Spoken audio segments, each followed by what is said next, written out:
Alam mo ba, akala mo siguro nagpapanggap itong si SV.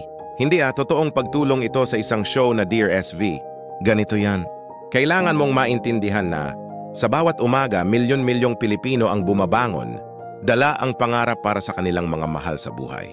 Ngunit sa kabila ng kanilang pagsisikap, hindi lahat ay nabibigyan ng pantay na pagkakataon. Sinusubukan ni SV ang mga trabaho sa bawat kwento at episode, kaya niya gustong maranasan rin ang hirap nila. Ang Dear SV ay hindi lang isang palabas. Isa itong misyon. Misyon na magbigay ng pag-asa sa mga Pilipino, lalo na sa mga patuloy na nagsusumikap, kaso kinakapos ng pagkakataon.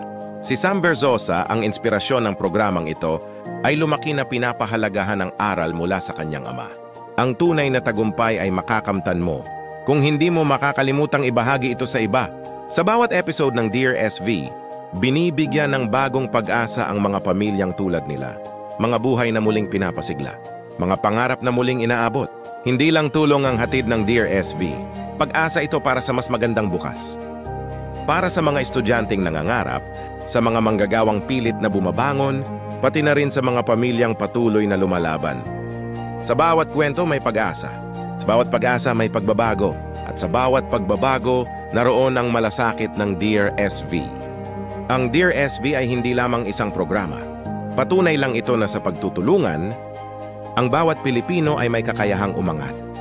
Tuwing Sabado ng gabi, samahan natin si Sam Verzosa at ang Dear SV sa GMA. Hindi lang tayo nanonood, tayo'y tumutulong, tayo'y nagbabago.